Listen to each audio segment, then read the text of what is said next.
ถ่ายจับหน่อยย่านหน่อย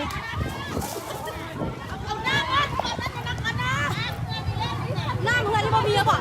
อุ้ยบ่ทันนะเฮือนหลังนั้นนะเฮือนหลังนั้นนะขนเครื่องออกมาแล้วนะดับเพลิงเนี่ย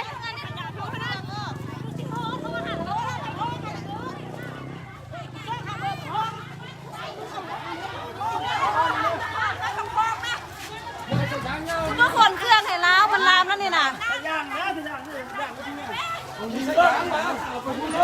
จับ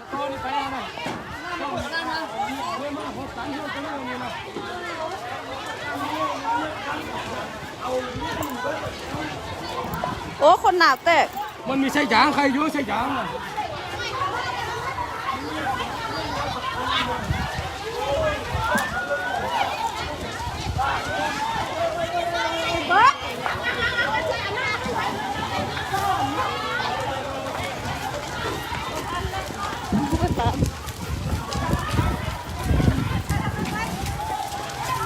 คนออกแม่เครื่องเอาไม่ปะรถ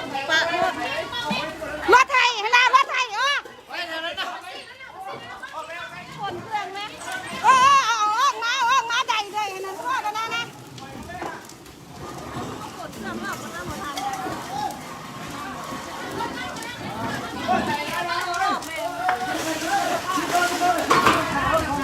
ฮนะรถไทยฮนะง่วนนะออกมาแล้วนะฮนะเอาเจ้าจับเขาจะไปขนเครื่องหมดเพราะกูก็จะไปขนไปเฮือนวันเหนือเฮือนน้ำอ่อนนี่นะเฮือนน้ำอ่อนขายเครื่องอยู่ตลาดนี่นะ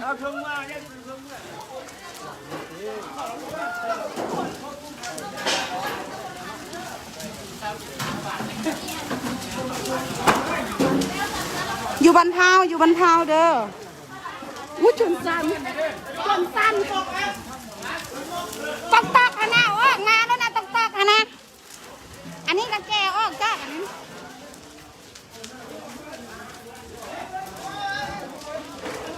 เลือกแจกรถลงมาเหรอแจกรถดิเอ้าอยู่น้ำค่อยนี่นะไอ้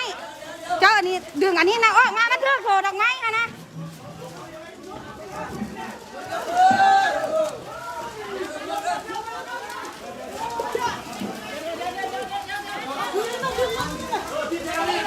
ปิดกังเตอร์แล้ววะปิดกังเตอร์แล้ววะ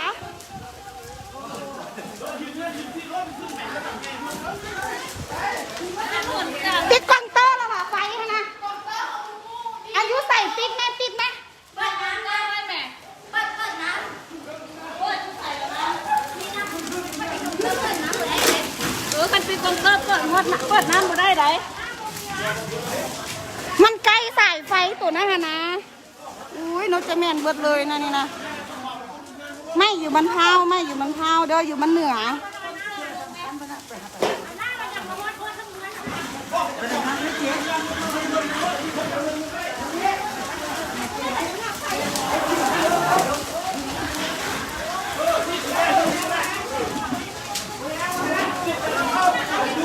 เอามาเปียกอยู่พี่เบิร์ดละเอา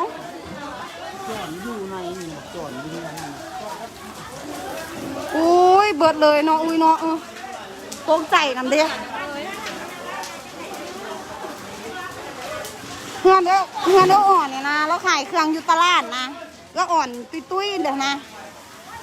แล้วขายขนมอยู่หน้าตลาด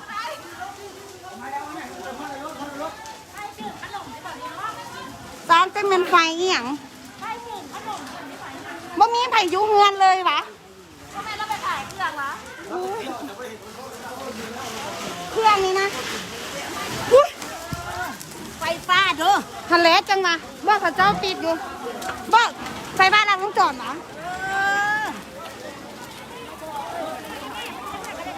น่าโอ้ยอันนั้นได้ไหม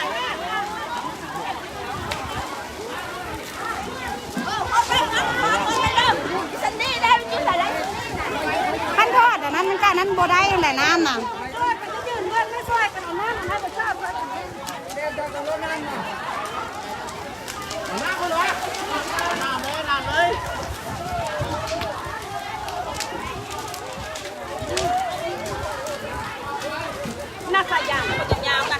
ภัยกันยังบ่อันนั้นอีหยังก็ดับเพลิงสะดอกก็เป็นกู้ภัยดับเพลิงโทรแล้ววะ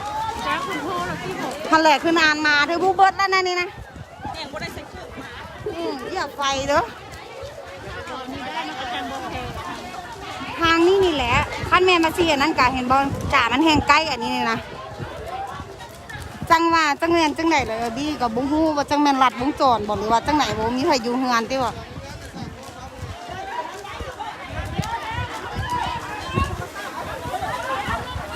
กำลังเว้าว่าเมื่อวานนี้ไฟไหม้อยู่สมสวรรค์นะท่านแหละอยู่สมสวรรค์เมื่อวานนี้น่ะท่านแหละยังว่า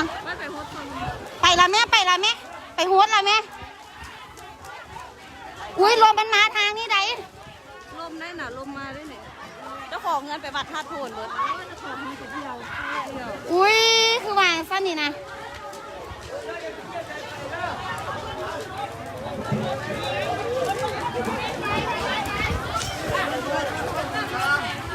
โทรละที่บอกหากยังบ่ทันมานะรถก็เลยนะ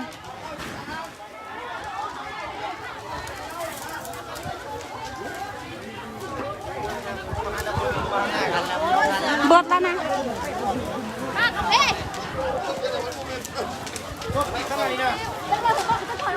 อุ้ยบัวได้รถออกมาตั้งหันเอารถออกมาแต่อยู่ไหนหันแล้วนี่กันยังได้ยู่มานะคะนะเพื่อนนั่นเขาเจ้าอยู่บ้านนี่แหละเอ้ย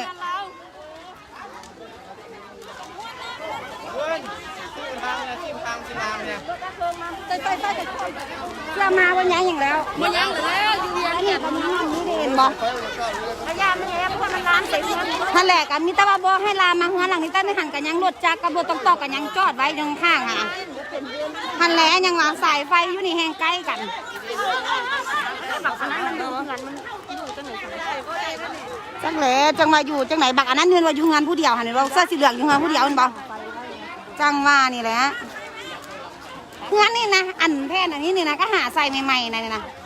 ใส่บุ้งว่าทอดทิพย์คำตีบอกอู้อย่าสู้เข้าไปเด้อย่านเด้อเป่าเข้าก็ได้นะเข้าบ่ได้ดอกย่านไม้มันรูลงมาพูนะ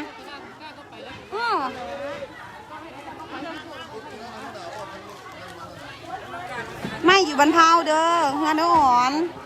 ไว้อ่อนนั่นขายเครื่องอยู่ตลาดงานตู้ดอนนี่นะอยู่บ้านเหนือนี่นะโควิดก็ได้เลย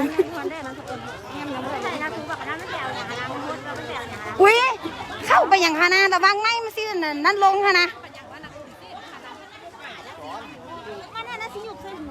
ไม่ฮานามาซื้อถับลงนะอุ้ยคือเข้าไปอยู่ข้างในฮะนะฮานาเข้าไปยืนอยู่ในฮะนะโบอ้อนเอากัดออกมาเด้ข้าเจ้าเข้าไปอย่างฮานาไม่มาซื้อรูลงฮะนะ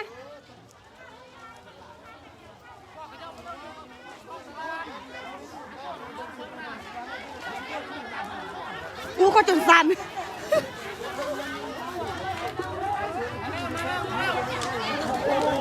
รถทุ่งหมอมารถทุ่งหมอมาแต่ว่ารถดับเพลิงไม่ได้มา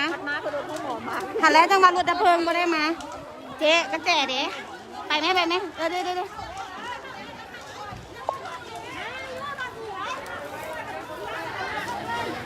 ยวเสี่ยวออกไปใส่เอาออกมาแต่หันรถหมอกคันนี้นะโยกขึ้นขับไปกัน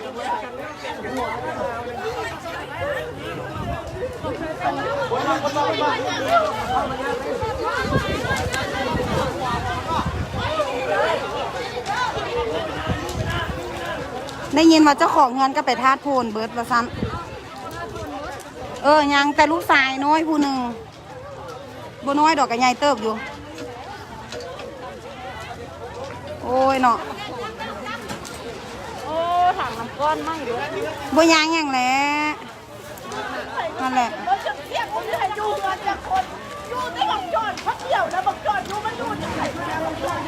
ล่มแล้วทางนั้นน่ะเนี่ยเห็นว่ากันยังว่ามันน่ะนั้นลงเบิดเลยไม่อยู่บนเท้าเด้อ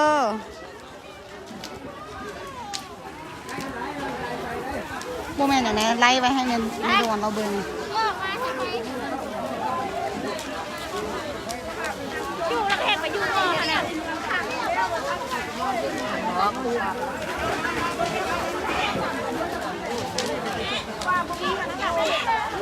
น้ำใส่อะไรเนี่ยไม่เหลือ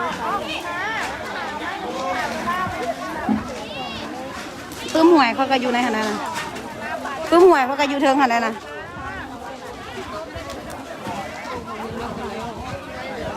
บ่ได้นั่นแหละ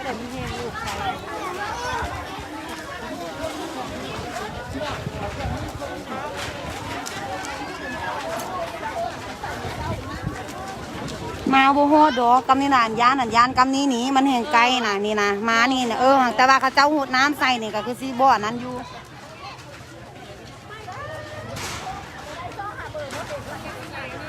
โทรหาไม่โดนหรอวะไม่โดนค่ะนะอุ้ยคนนั้นเรา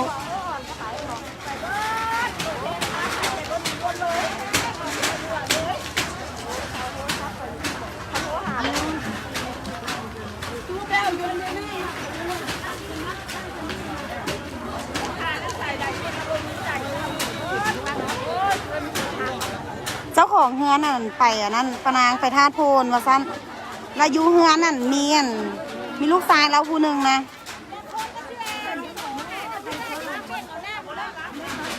ฮู้ละตีเจ้าของเฮือนน่ะพระเจ้าคือซีโทใส่กันละ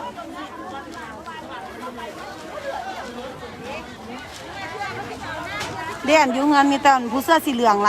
ก้านดำนี่เด้ผู้นี้แหละอยู่เฮือนน่ะ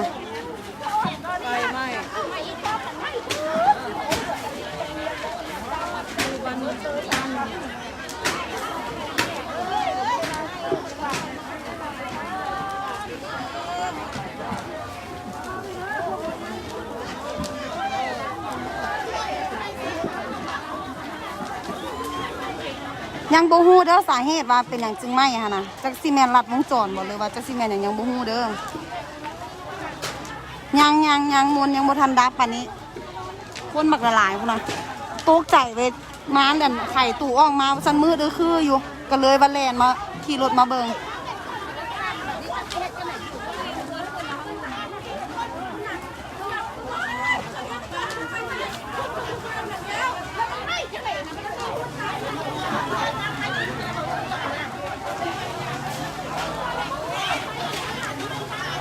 จากบูฮูนะอยู่บ้านพร้าวเหนือนี่แหละ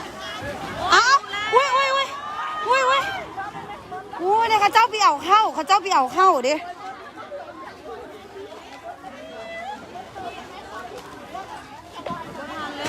อุ้ยโนคือไปไกลแท้ฮะนะบ่ทันแล้วแหละไปจังไหนก็บ่ทันแล้วเนี่ยได้เขาเจ้าไปเอาเข้าได้น่ะนะเดี๋ยวบ่ทันกันยังใครอยู่กันยังได้เข้าอยู่มันดิเข้าออกกูเด้เขาเจ้าเล่นที่บ่มาความนี่กับใครดอกสิของกูเนาะไปแม่อันฮะพ่อเพิ่นแม่บ่ได้นะพ่อบ้านแล้วไปพ่อไม่หมดรักกันนะไหนบ่ว้าวเขาเจ้าหันน่ะอยู่ลุมทางนั้นน่ะนะคนเข้าไปเอาเข้าหั่นนะไฟน่ะ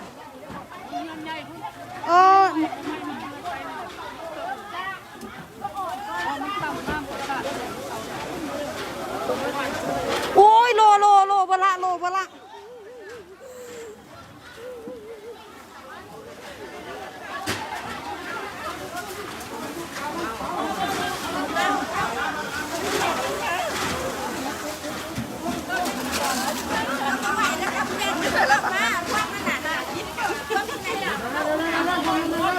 โอ้ยเฮียที่บ่ละ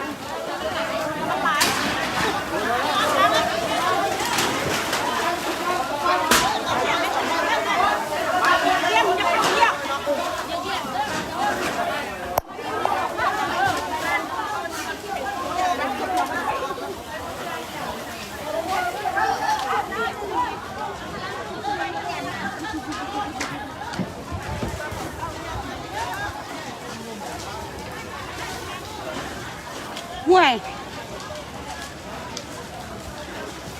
ไม่อยู่บนพาวเด้อบ่ทันอย่างไรนะบ่ทันแล้วนะ เป็นยังไงนี่ อย่าเบิดละไปเบิดแล้ว โอ้ย เบิดแล้ว บออันนั้นหันยังไงนั่นเขาเจ้าเอาเข้าออกเด้อยู่ไหนฮะนะ จังไหนน้ำเงินหายกับเบิดแล้ว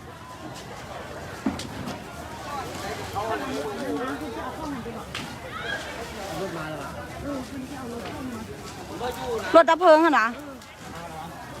จังมาแล้วเขาเจ้าโทนโอ้ยเนาะบ่ได้แล้วนี่กันแคบๆนึงเนาะทันแหละดับเพลิงยังบ่ทันมาป่ะนี้นะจะเป็นเฮ็ดอีหยังอยู่บุ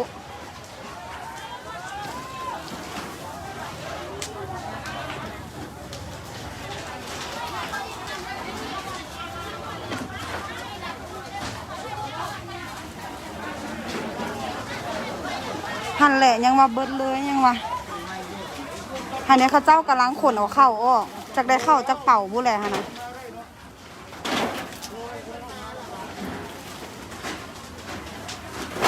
ห่วยเล่าวะนี่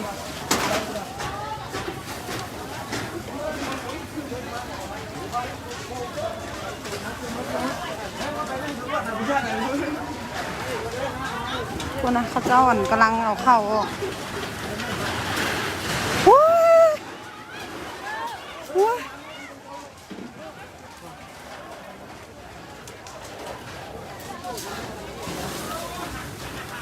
โทรแล้วหักยังโบทันมานะยังมาโบทันฮอดมาแล้วแหละหักคือสิเมนยังโบทันฮอดที่บอกเขาเจ้าอ่ะนะหันแหละเฮงลมซะมานะหันแหละยังมาออกมาสิก็ไปค่ะนะรถต้องตอกกับรถจักรยังมาพานกันเอาออกถ้าไปก็จะมา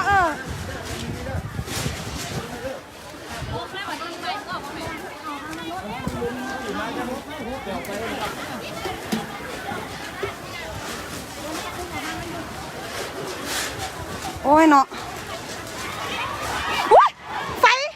ไฟฟ้าเด้อเดี๋ยวตุ้งฟ้าใส่น้ำไหม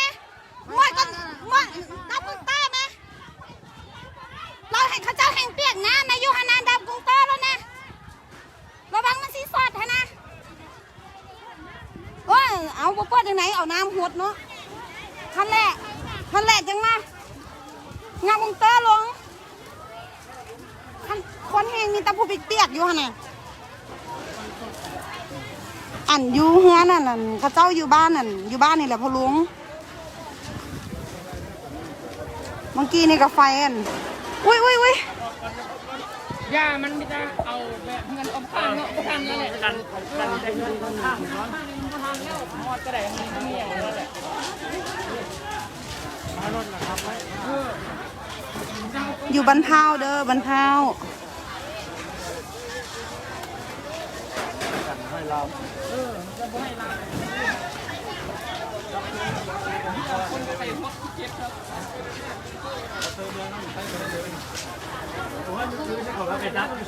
บดทันแล้วแหละเบิดแล้วดิ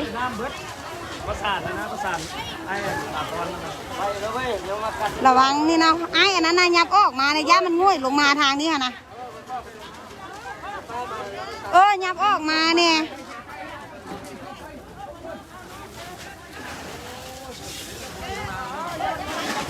อย่า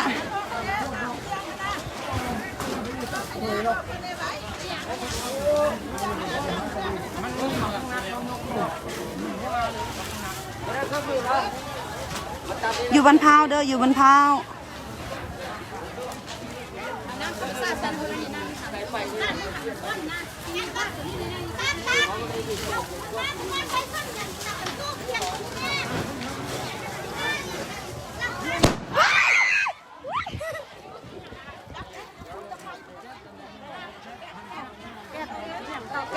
วิ่งเฝ้าไหมระวังเลยเด้อคนเรื่องหลังคาเด้อ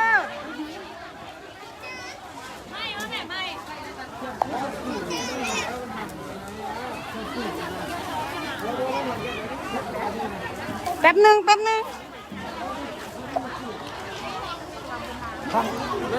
ทำแก๊สทำแก๊สทำแก๊สก็ว่าโอ้โหแต่ว่าให้กันนี้ ก็คือสิได้ยืนเบิ่งหั่นแหละเพราะว่าจังไหนก็เอาบ่ทันเลยดิเพราะว่าเครื่องก็พากันขนได้สำเร็จสำเนึงเข้าก็ได้หน่อยนึง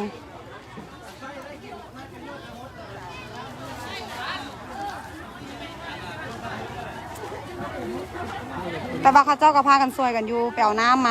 าหูดมาอย่างนะคะแต่ว่ามันกับโบทันละหนะกับโบแมนมาพากันยืนเบิ่งซื่อๆโบเด้อโบมีคนเจ็บเด้อโบมีคนเป็นอย่างเด้อมีแต่เงินเท่าไหร่น้องเคยมัน นี่ใส่นักเคยนักเคย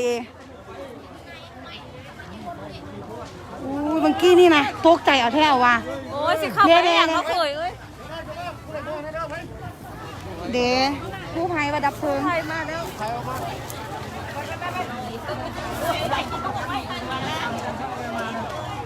เมื่อวานนี้สมสวัสดิ์แม่แหละเมื่อวานนี้ก็อยู่สมสวัสดิ์มื้อนี้เราอยู่บรรเทาพากันเว้าอยู่เพื่อนอ่อนฮานากี้อ่อนเราขายเครื่องอยู่ตลาดฮะนะขายขนมฮะนะน้องเคยเข้าไปฮานาย่านไม่ทางนี้มันซิง่วยลงมากันนี่นะ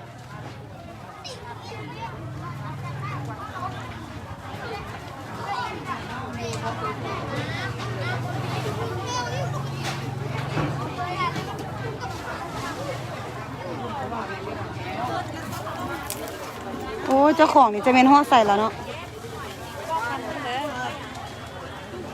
ไม่อยู่บรรเทาเด้อบรรเทาสาเหตุยังบ่ฮู้เด้อว่าเป็นอย่างจึงไม่นะจักแม่นลัดวงจรบ่จักแม่นจังไหนยังบ่ทันฮู้เด้อเพราะว่าครอบครัวเขาเจ้าไปทาสโพนะแล้วมีลูกชายอยู่เฮือนผู้เดียวซาได้ยินเขาเจ้าเว้าเด้อตัวนี้นะแต่ว่ารายละเอียดที่แน่จริงก็ยังบ่ทันฮู้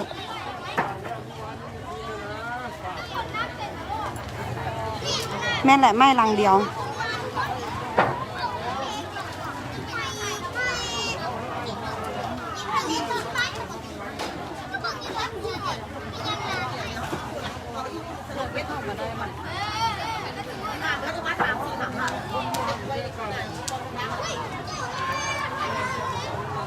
อุ้ยข้าเจ้าเป็นอย่าง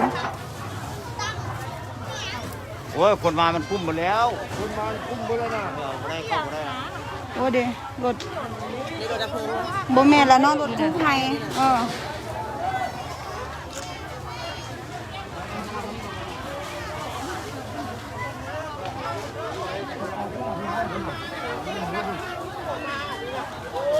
้ยเนาะ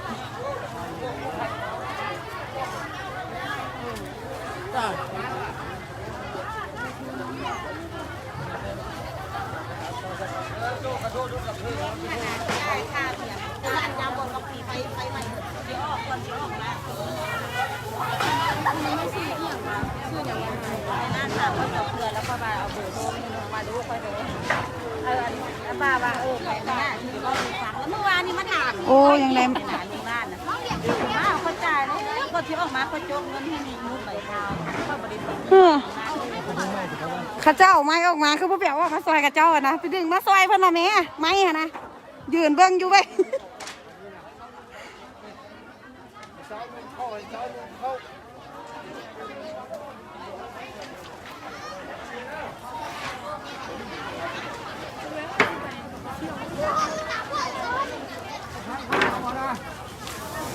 ห่วย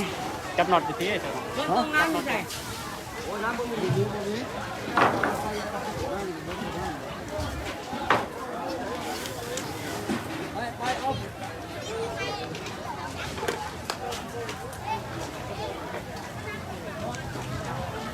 ันแหละใครอยู่ยังว่าโบราณไปใส่เงินกับเจ้า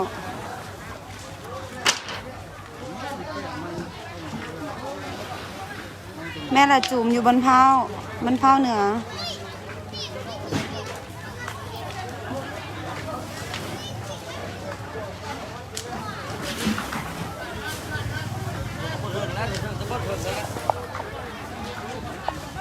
นักเคยใส่ถุงมือได้ไหมใส่ถุงมือมันจะสิจับไฟค่ะนะไปปุ้ยมาที่หลังมามันจอดแล้วก็ตัดมันใช้แรงร้อนเรือเปิดแก๊สเลยก็มอดเลยนะโอ้โหเลยทางแก๊สทางเกิดพวกนี้เลยเรือนั้นแก๊สนี้เลยลูกหลานเท่านั้น เป็นอะไรแล้วโปรโมทผมคนรับผิดชอบนะ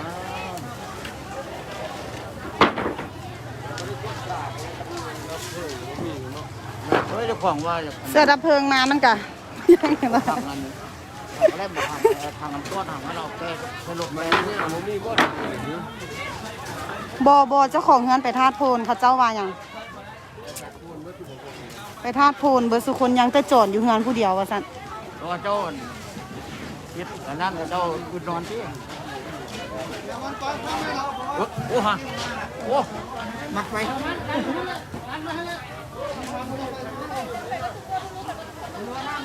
โอ้นั่นนะรถสั่งรถไผ่ช่วยเจ้าแกถังน้ำมาแล้วนะก็เลยมีจักเพื่อหายเอามาเรื่อย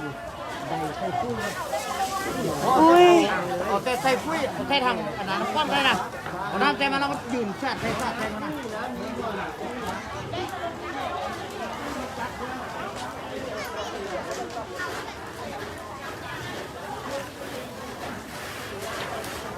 โอ้ยอย่าเข้าไปใกล้หลายเด้อไม่ตัวนั้นคือสิลงมานี่แหละ พอได้ไม่ได้ล่ะมันห้อนได้ล่ะมันเอาอะไรนะ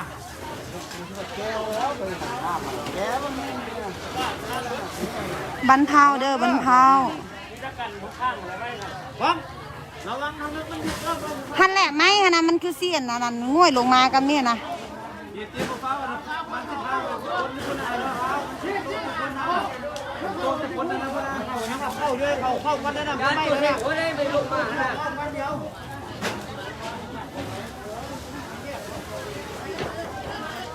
เข้ากันให้เข้าแล้วกัน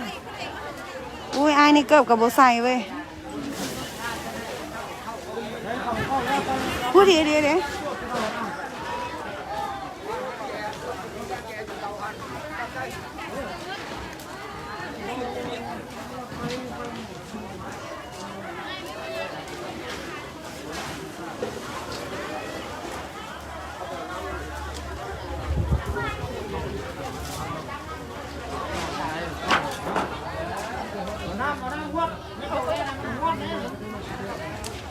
ไม่อยู่บนพาปักเงิมพี่เด้อ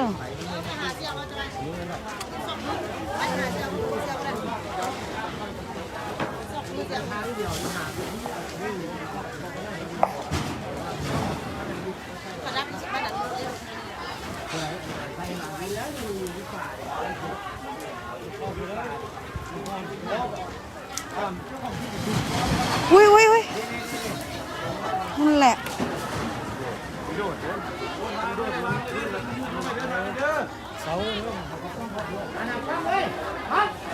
ไฟจะมีไฟเยอะเป็นน้ำนี่นะฮะมาได้เป็นทางนี้แบบนี้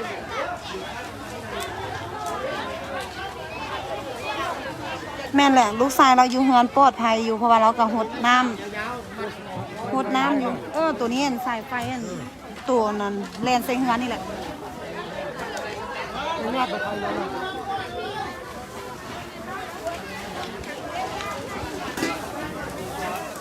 ใครจะได้เข้าแน่เนี่ยเขาเจ้ากำลังเอาเข้าออกมาบัวได้อย่างได้แต่เข้าหั่นแหละอันนี้ก็เฮือนครัวเราเพชรขนมเพชรยังขาย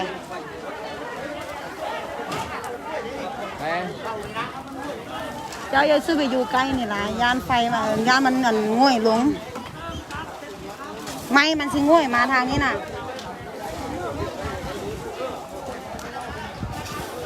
เดี๋ยวมาละดับเพลิงที่บอกเดี๋ยวดับเพลิงมาละดับเพลิงมาละแม่นทะเลมานี่ได้อยู่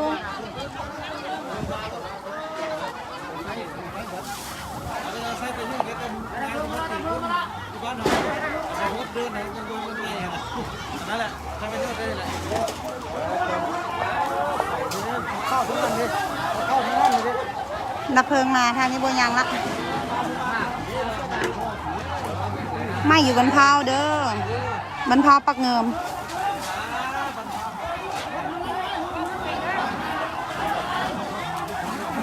ตกใจน้ำรถดับเพลิงมา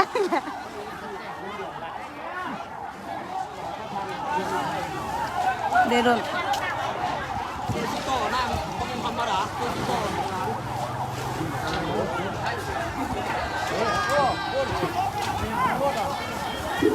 แม่แหละอยู่บรรพาวเด้อบรรพาวตะเงิม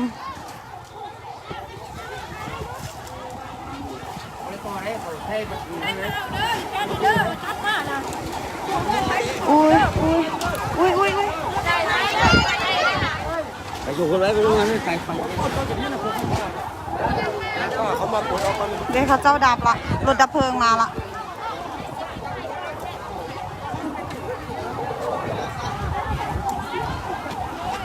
มาดีก็มาเลย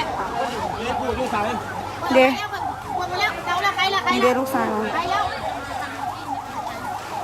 เดี๋ยวได้เข้าอยู่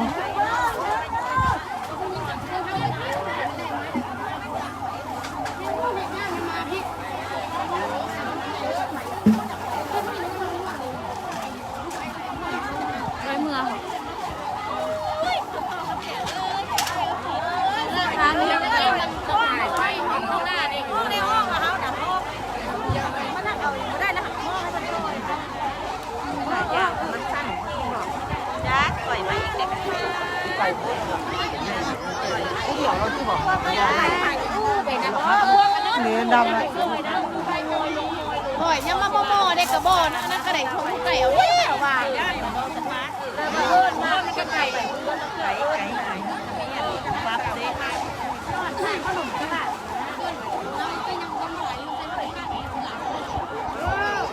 ชิถอยก่อน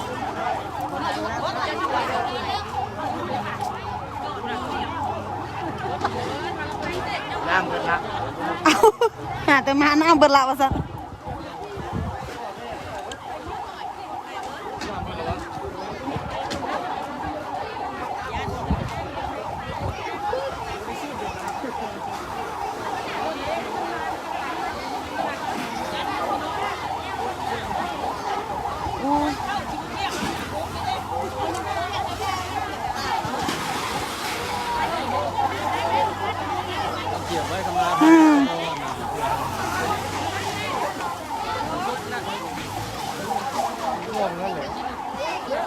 เราประกวดดูขึ้น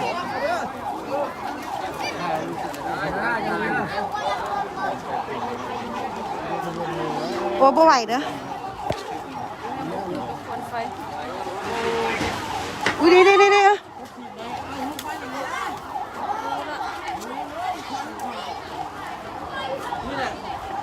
มลพิษน่ะบอกแม่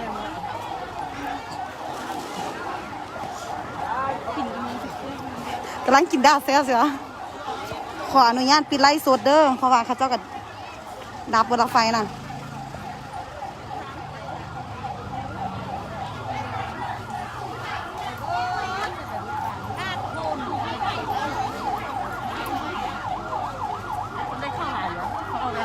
เข้าได้อยู่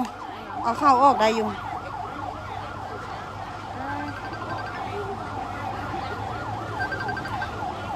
อายุใส่ละรถเท่าไหร่ที่ออกไปแล้วก็ไปแล้ว